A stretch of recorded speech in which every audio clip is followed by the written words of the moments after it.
Today, I want to talk about the overall impact of the draft phase in League of Legends and whether or not Champion Select actually influences the outcome of the game. I'll be doing a full series draft analysis of today's LEC playoff series between Heretics and Fnatic to show that better drafts do in fact lead to wins. Let's take a look. Also, 64% of you aren't subscribed. Hit that subscribe button for more educational league content.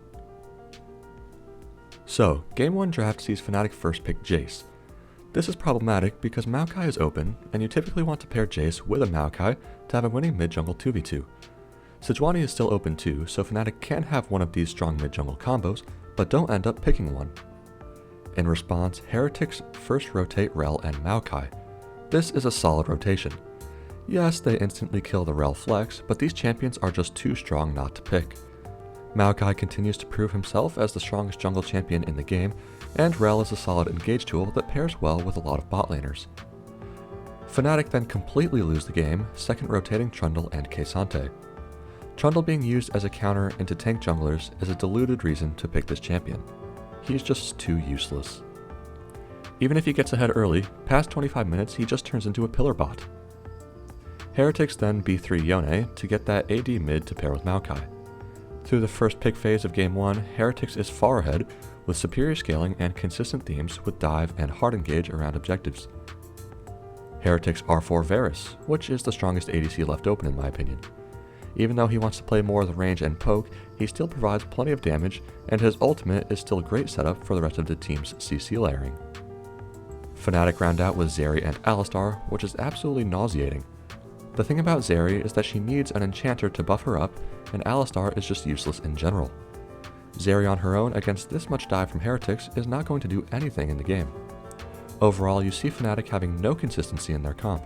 They want early mid-game skirmishing from Trundle and Alistar, they want poke with Jace, teamfighting with Zeri, and K'Sante is just kinda there. Look at the other side, and Heretics has consistent themes of scaling and dive, which means that they will have a much easier time executing in mid and late game situations. Then you also consider that Heretics has 3 winning lanes and a winning mid-jungle 2v2, and it's pretty much impossible for them to lose the game.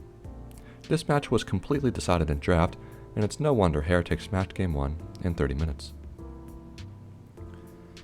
Now, heading into Game 2, Fnatic again first picked Jace, but this time Maokai and Rell are both banned, so this is fine. I would again expect Fnatic to pick Sejuani to pair with Jace here, but they don't end up doing that. Anyways, Heretics immediately lose the game with an Ahri Renekton rotation. It's just awful. Jace hard outscales and outranges Ahri, and Renekton is just Gigladon useless, especially as a blind pick. Fnatic second rotate Poppy and Aphelios, which is good. Poppy is obviously a good flex here, but it's likely going into Renekton, as she goes even into him and easily outscales.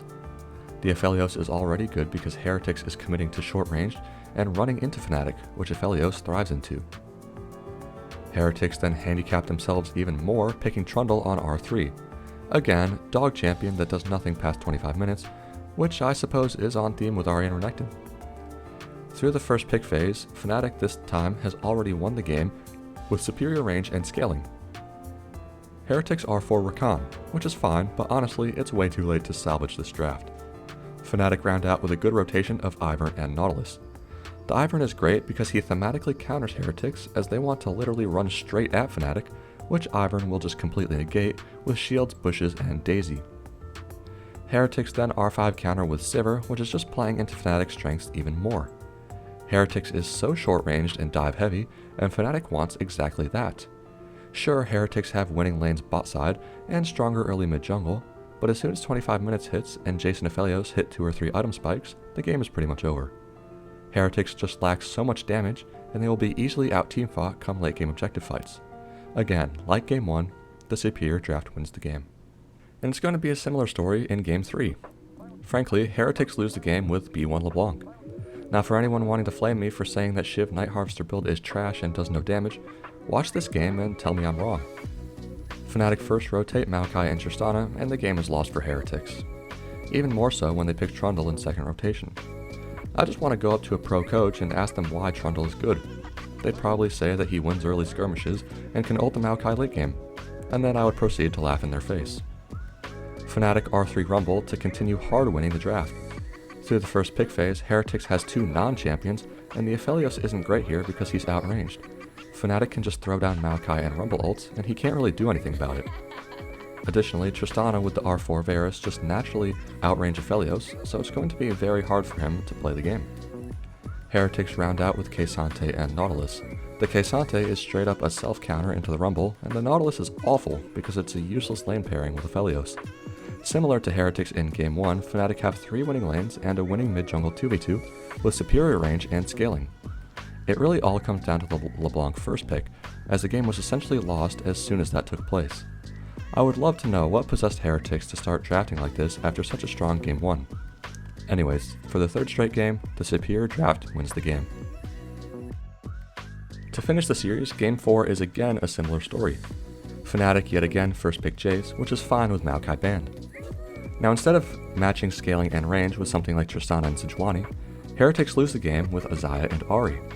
The Xayah blind pick is awful because she is so short ranged.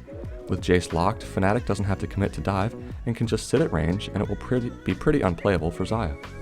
Similarly, Ahri is a mid-game centric, semi-short range champion who will be hard outscaled by Jace.